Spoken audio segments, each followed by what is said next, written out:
It was one of those epic road trips that had been on my bucket list for years. I'd finally decided to embark on a solo adventure, driving from Chicago, Illinois, all the way down to the heart of New Orleans, Louisiana.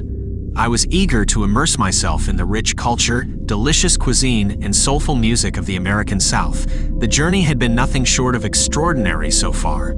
I'd spent the past few days wandering through the lively streets of Nashville, exploring the historic sites along the Mississippi Delta, and savoring mouth-watering barbecue in the heart of Memphis. Each mile I drove was a new chapter in my adventure, and I relished every moment. But as I left the vibrant streets of Memphis behind and ventured into the backroads of Mississippi, the sun dipped below the horizon, casting eerie shadows on the empty highway. The road stretched endlessly before me, surrounded by thick woods that seemed to close in on both sides. It was a stark contrast to the lively cities I'd left behind, and the solitude was starting to get to me. To make matters more interesting, my gas gauge was hovering dangerously close to E. Panic started to creep in as I scanned the desolate highway for any signs of civilization. That's when I saw it, a faint glimmer of hope in the form of a small, weathered gas station just off the highway, not far from the city of Hattiesburg. Relief washed over me as I pulled into the gas station and parked my car beside an old pickup truck that had definitely seen better days. The station was a throwback to a different era, with faded advertisements and rusty pumps. As I stepped out of my car, the muggy Mississippi air enveloped me, and I couldn't help but feel a sense of unease. The gas station itself was a dimly lit oasis in the night, the only source of illumination on the deserted stretch of road. The flickering fluorescent lights buzzed overhead, creating an eerie ambiance that sent a chill down my spine. It was the kind of place that could be straight out of a horror movie. I began filling up my tank, the sound of the gasoline flowing into my car echoing in the quiet night. With one hand on the pump, I couldn't help but glance around nervously. The only other person there was an older guy in worn-out overalls, smoking a cigarette by the door. He gave me a nod, but it was more like a weary acknowledgement than a friendly greeting. As I neared the end of the fueling process, I started to hear a faint sound coming from the back of the station. It was a low, raspy voice muttering something indistinct. I strained to listen, but the words were elusive, like a chant or a prayer from a language I couldn't recognize. My heart began to race, and I quickly replaced the gas nozzle, trying to act as nonchalant as possible. The muttering from the back of the station grew louder, more insistent, and decidedly unsettling. I couldn't shake the feeling that something was seriously amiss. I glanced at the guy in the overalls, who had now turned and was staring at me with an unnerving intensity. His eyes bore into mine, and there was something about his gaze that sent shivers down my spine. It was as if he knew something I didn't, and he was trying to convey a silent warning. Without thinking, I hopped back in my car and revved the engine. The tires screeched as I accelerated away from the gas station, leaving the dimly lit oasis and the unsettling figures behind.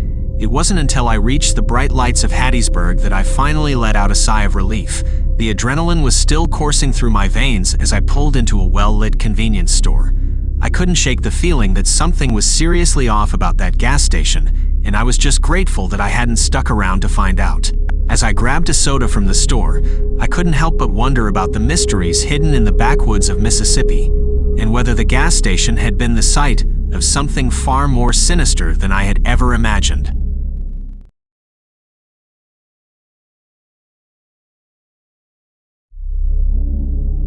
I had been driving for hours, making my way from bustling Atlanta, Georgia, towards the serene charm of the Great Smoky Mountains in North Carolina. It was a solo adventure, a much-needed escape from the city's hectic pace. The allure of crisp mountain air and breathtaking views had called to me, and I eagerly embarked on this journey into the heart of nature. My drive had taken me through winding roads surrounded by lush forests and the distant echoes of birdsong. But as the sun dipped below the horizon, I found myself on a remote stretch of highway, far from any signs of civilization. My gas gauge blinked ominously, reminding me that it was time to refuel.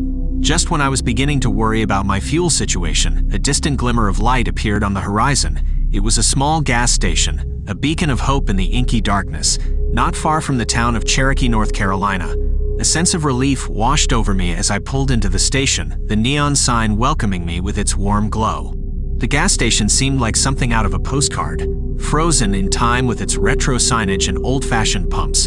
The parking lot was almost empty, except for a battered pickup truck parked haphazardly near one of the pumps. It was the kind of place that had character, a slice of nostalgia in the modern world.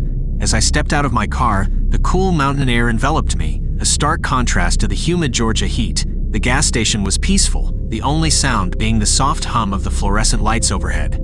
The solitude felt serene, a stark difference from the bustling city I had left behind. I began filling up my tank, the gentle flow of gasoline a soothing counterpoint to the stillness of the night. I couldn't help but glance around the station, taking in the rustic charm of the place. The only other presence was an elderly man in worn coveralls smoking a pipe on a bench by the store's entrance. His face wore the weathered lines of a life lived in the mountains. As I neared the end of the fueling process, I noticed something odd near the old man. There was a small flickering light, almost like a candle, on the ground in front of him. I squinted in the dim light and realized it was a lantern, casting eerie shadows on the ground. Curiosity got the better of me, and I decided to strike up a conversation with the old man. I approached him, and he greeted me with a warm smile. I asked about the lantern, and he chuckled, saying, "This here lantern is an old family heirloom. Been in my family for generations. It's said to keep away the darkness, you see." As he spoke, I heard a strange noise coming from the nearby woods, a distant rhythmic drumming that seemed to grow louder with each passing moment. The old man's smile faded, and he stared into the woods with a look of deep concern. My heart began to race as the drumming continued, growing more intense and haunting. It was like nothing I had ever heard before, primal and unsettling. The old man muttered something under his breath, a prayer or incantation that sent shivers down my spine. Without a word, he abruptly stood up, extinguished the lantern, and hurried into the store. I was left standing there, the drumming echoing in the distance. A sense of dread washed over me, and I knew I had to leave that gas station and its strange, otherworldly sounds behind. I hopped back into my car and sped away from the station, the haunting drumming fading into the night. As I continued my journey into the Smoky Mountains, I couldn't help but wonder about the old man and the eerie gas station. It was a place where the line between reality and the supernatural blurred, a memory that would linger in my mind long after I had left the mountains behind.